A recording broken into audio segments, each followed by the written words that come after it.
ආයිබෝන් සුපුරුදු පරිදි අදත් කාරණක ආරාධනා කරන ශාන්ත බ්ලොග් සමග රැඳෙන්න මෙතන සිට ඔබට දවස සිදුවීම් රාශියක් වගේම කාරණක මතක් කිරීමක් කරන අපගේ channel එක subscribe කර අපට සහයෝගය ලබා දෙන ස්තුතියි. ශ්‍රී ලංකාවේ මද්‍රව ජාවාරම් සහ පාතාල ලෝක ඉතිහාසය තුළ ඇතැම් නම් නිරන්තරයෙන්ම දැඩි ආందోලනයක් ඇති කිරීමට සමත් වී තිබෙනවා.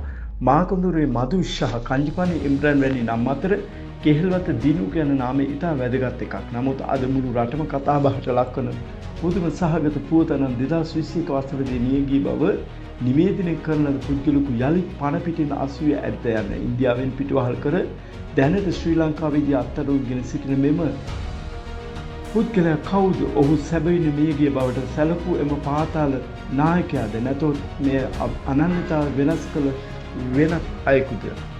ජාතික පොලිසිය ඉන්ටර්පෝල් රතු නිවේදනයක් රෙඩ් නෝටිස් නිකුත් කර තිබෙන ප්‍රධාන සැකකරුවෙකු ඉන්දීය ආරක්ෂා අංශ විසින් අත්අඩංගුවගෙන ශ්‍රී ලංකාව බලධාරීන්ට බාර දී තිබෙන කටුනායක ගුවන්තොටුපළ වෙත දැඩි ආරක්ෂා චරිත රැගෙන මොහු අපරාධ පරීක්ෂණ දෙපාර්තමේන්තුව CID විසින් අත්අඩංගුවගෙන වැඩිදුර පරීක්ෂණ සඳහා පිටකොටුව පෙරා පොලිසියට බාර දී තිබෙන අපරාධ ආරම්භ වන්නේ මෙතනින්. පොලිසිය පුද්ගලයාගේ මුහුණ ආවරණය කරමින් ඡායාරූප නිකුත් කර තිබෙනවා. මාධ්‍ය ඔස්සේ මොහු කෙහෙල්වත දිනුක ලෙස හඳුනා ගැනීම. නමුත් පොලිස් වාර්තාවට අනුව කෙහෙල්වත දිනුක නැමැත්ත 2021 වසරේදී මිය ගොස් තිබෙනවා. එසනම් දැන් අල්ලාගෙන සිටින්නේ කවුද? කවුද මේ කෙහෙල්වත දිනුක? හිස්ටරි කොළඹ කෙහෙල්වත ප්‍රදේශයේ පදිංචි සිටි දිනුකගේ මුල් ජීවිත ආරම්භ වූයේ සාමාන්‍ය වෙළඳ පවුලකින්. ඔහුගේ පියා වෙළඳ තරංකාරීත්වයක් හේතුවෙන් ඝාතනයට ලක් වුණා. පියාගේ මරණයට පරිගැනීමට දැඩි උත්සාහ කළ දිනුක පාතාල කලි සමග සම්බන්ධය ඇති කරගත්තා. ඉතා කෙටි කාලයක් තුළ බියකරු කල්යක් නිර්මාණය කළ ඔහු මිනිමැරුම් රැසක සහ මද්‍රව්‍ය ජාවාරම් රැසක ප්‍රධාන මොළකරු ලෙස කටයුතු කළා. ශ්‍රී ලංකා පොලිසිය සෝදිසි කිරීම දැඩි වූ විට ඔහු මැලේසියාවට පැන ගොස් පසුව ඩුබායි වෙත සංක්‍රමණය වුණා. ඩුබායිෙහිදී මාකුදුරේ මදුෂා කංජිපානේ ඉම්රාන් වැනි ජාත්‍යන්තර මද්‍රව්‍ය ජාවාරම් කරුණු සමග ඔහු සමීප සම්බන්ධතාවක් පැවැත්වුවා. එහි සිටම ඔහු ශ්‍රී ලංකා අපරාධ ක්‍රියා මෙහෙයවන ලදී.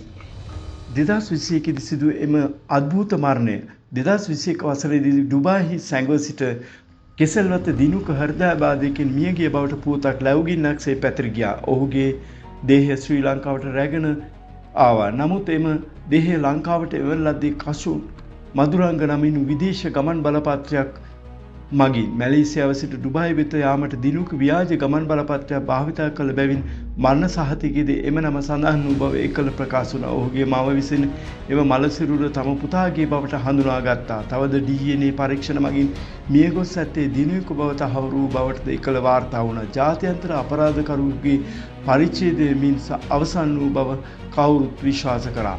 දැනට අත්අඩංගුවගෙන සිටින පුද්ගලයාට එරෙහිව එල්ල වී ඇති චෝදනා ඉතා බරපතලයි. 2015 පිටකොටු ප්‍රදේශයේදී තියුණු ආයුධයකින් පුද්ගලයෙකු ඝාතනය කිරීම, 2018 කොටහෙන ප්‍රදේශයේ සිදු කළ වෙඩි තැබීම, 2021 මට්ටක්කුලේ ප්‍රදේශයේ සිදු ප්‍රචණ්ඩ ක්‍රියා, ආයුධ ජාවාරම, අත්බෝම්බ සහ නීති විරෝධී ගිනි අවල අග තබා ගැනීම, මත්ද්‍රව්‍ය කොළඹ සහ තදාසන ප්‍රදේශවල මහා පරිමාණ මත්ද්‍රව්‍ය බෙදා හැරීම මෙහෙයවීම. මෙතරම් චෝදනා ඇති පුද්ගලයෙකු දැනටමත් මියගොස් ඇති බවට තහවුරු කර තිබියදී නැවතත් එම නමින්ම අයෙකු අසුවීම ආරක්ෂා අංශ තුළ දැඩි මවිතයක් ඇති කර තිබෙනවා. කවුද මේ 34 හැවිරිදි පුද්ගලයා? පොලිස් අංශ පවසන්නේ දැනට අත්අඩංගුවගෙන සිටින පුද්ගලයා 34 හැවිරිදි අයෙකු බව. මෙහිදී පැන නගින ප්‍රධාන ප්‍රශ්න වන්නේ මියගේ දිනුකගේ මිතුරෙකු දනුක නැමැත්තා මොහු උද යන්නේ. පාතාල සම්බන්ධතාවවලදී දිනුක සහ දනුක යන දෙදෙනාම ඉතා සමීප මිතුරන් ලෙස කටයුතු කර තිබෙනවා. 2021 දී මියගිය බව පෙන්වු කළ සැලසුම් සහගත නාට්‍යයක්ද නැතොත් තම අනන්‍යතාව සැඟවීමේ දිනුක වෙනත් අයෙකුගේ මළ සිරුරක් තම සිරුර ලෙස පෙන්වා බේරුණාද? එසේත් නැතිනම් දැනට අල්ලාගෙන සිටින දිනුකගේ නමින් පෙනී සිටින දනුකද? ශ්‍රී ලංකාවේ පාතාල ඉතිහාසයේ මේ ඉතා වැදගත් හැරවුම් ලක්ෂයක්. පුද්ගලයෙකු මියගොස් ඇති බව DNA පරීක්ෂණවලින් තහවුරු කළ පසු එම අනන්‍යතාවයෙන් තවත් අයෙකු හමුවීම නීතිමය සහ වෛද්‍ය ශාස්ත්‍ර තුළ ප්‍රශ්න රැසක් මතු කර තිබෙනවා. පිටකොටුව පොලිසිය සිදු කරන වැඩිදුර පරීක්ෂණ අවසානයේදී පමණක් අල්ලාගෙන සිටින්නේ ඇවිදින්න මළමිනියක්ද නැතහොත් නව අපරාධකරුවෙක්ද යන්න අනාවරණය වනු ඇත. මෙම සිදුවීම ගැන ඔබ කුමක් සිතන්නේද? මියගිය බව කියන දිනුක නැවත පැමිණීමට ඉඩක් තිබේද? ඔබේ අදහස් පහතින් දක්වන්න. ස්තුතියි.